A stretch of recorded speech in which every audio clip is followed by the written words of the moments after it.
Hello everybody, Ben Starr here, and today I'm going to teach you the easiest way to poach an egg. And if you'll follow these instructions, it will come out perfectly for you every single time. Now, I can't take credit for this technique. It was developed by the late, great Julia Child, who changed everything about the way our country cooks. But this is a foolproof way to poach an egg. None of that stupid stirring to whirl it around or any of that. This is going to work perfectly for you, okay? So what I'm going to do is I'm going to start out with 2 quarts of water, and if you'll get it hot out of the tap, it'll come up to temperature for you better on the oven. I've got this over high heat for now, and I'm going to add a 1/3 cup of white vinegar, okay? 2 quarts water, a 1/3 cup of white vinegar is going to give you the perfect ratio every single time. Now, we're going to bring this up to temperature until I've just got a few bubbles breaking the surface of the water, and that's the perfect temperature we're going to use to poach our eggs. Now, you actually have to prep your eggs for this before you poach them.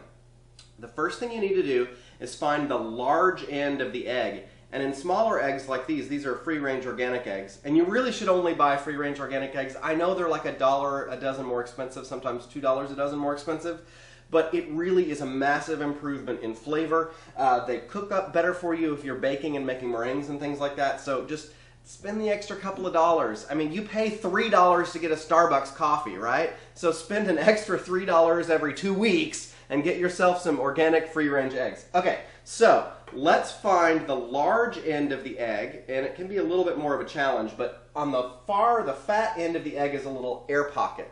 And we're going to break into that air pocket with a pointy device. And you can use anything, a corkscrew, a pin. I'm just using the end of my meat thermometer, and that works just as well.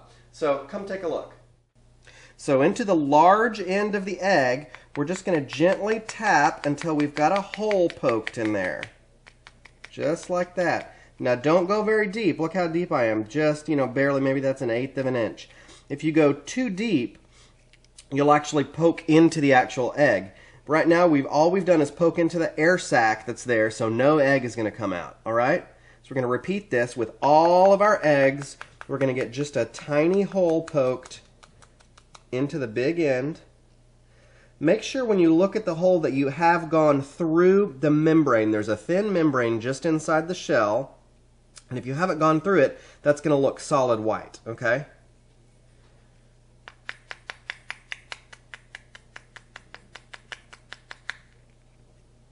Very easy. Now this is the perfect temperature for our water. It's about 195 or 200 degrees. We've got some occasional bubbles breaking the surface. We do not want it to boil any more than this. Never poach your eggs at a full rolling boil, just at a bubble barely below a simmer. So you take your egg with the hole punched in the big end and you set it inside a slotted spoon, and you're going to lower this gently into the simmering water for 10 seconds only and then pull it back out. Alright, the egg goes down in. Don't drop it or it'll crack. You're going to see some bubbles as the water goes into that hole that we've punched. That's good. That's going inside the egg, and it's kind of forming up that egg and holding the outside of it together so that when we crack it into the water, it's going to have a perfect shape. 10 seconds only, and then we pull it out. Repeat this with each of your other eggs. Now we're ready to poach our eggs. This is the only tricky part of the whole deal, cracking the egg directly into the water.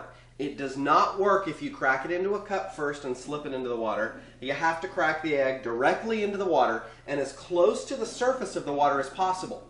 The more the egg has to drop from the shell into the water, the more misshapen it's going to be when you finally poach it. And we want perfect little poached eggs, the exact shape as if the eggs were still in the shell. Okay? Now, I have found the easiest way to do this is to crack the egg one-handed over the surface of the water.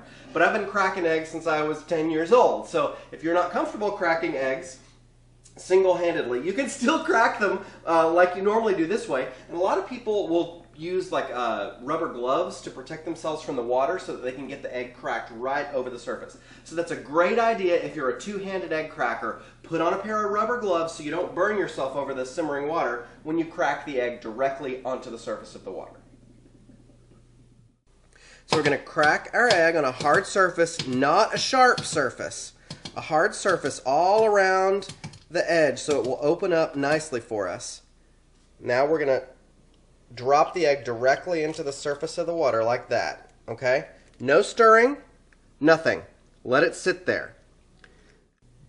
Now you let the egg sit in that barely bubbling water for 4 minutes exactly. No more, no less. Don't worry it, don't push it around, but if it looks like it might be getting stuck to the bottom of the pan, take your slotted spoon and very gently just nudge it just to make sure that it's free floating into the water.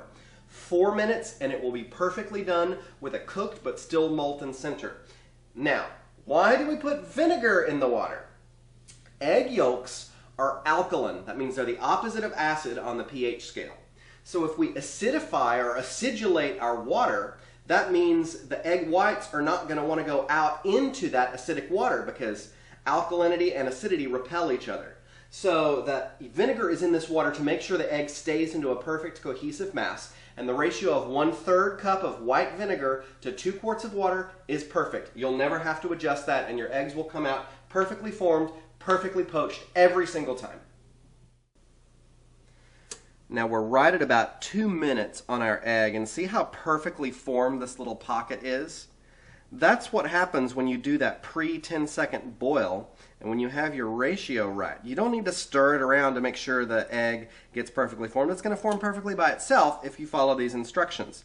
Now, yeah, we've got a couple of little egg bubbles up here. Those are going to deflate the instant that we take this out of the water, and yeah, it's going to stick back to the egg white. But we have this perfect little pocket of poached egg, and at 4 minutes, that is going to be beautiful to put right on top of a Benedict or just to serve on the plate with the rest of your breakfast. All right, at exactly 4 minutes, you take your slotted spoon and lift the egg out of the poaching liquid and transfer it immediately into a bowl of cool water. Now, this doesn't have to be ice water filled with just a bunch of ice because that can damage the egg. The ice is really in there just to keep the water cool because when the hot egg goes into it, it starts to warm up the water, right? This is going to stop the cooking so that the egg remains at its perfectly molten state. It's also going to cool the egg down, but a poached egg you can actually keep inside liquid in the fridge for like a day or two if you want to. So you can poach plenty of eggs ahead of time if you're doing a really fancy brunch for a lot of people. But as long as that egg is in the water, it's going to be fine. The water also rinses the vinegar off. When we're ready to serve, we're going to take another pot of hot water, like 150, 160 degrees. We're going to drop the egg into it for just a few seconds to just gently warm it up and then put it on the plate. Now, if you're a beginner to poaching eggs, I would recommend you poach only 1 or 2 at a time, but you can really poach as many as your pot will hold. Just remember to keep careful watch of your timing. So, when you have finished poaching all the eggs you're going to poach, they're sitting in the cooled water and it's time to reheat them just seconds before you're ready to serve. Take your egg out of the cool water. Discard your vinegary cook water, refill it with hot water from the tap, put it over medium heat so that you've got a nice hot water bath here. Not boiling or even bubbling by any stretch of the imagination. And just lower your egg into that hot water, give it about 15 seconds to warm that egg back through. Then pull it out, place it on a kitchen towel, or you can even use paper towels if you want to. Gently pat it dry, and then transfer it to your serving plate. So now we have our perfect poached egg. When you cut into the center of it, it's going to run a delicious, thick, molten liquid center. It's perfectly formed, and it was the easiest thing in the world to do. Now you know the foolproof way to poach the 4-minute egg. I'm Ben Starr. Please visit my website for lots more recipes, plus photos and travelogues from my adventures all around the world. Thanks. Have a great day.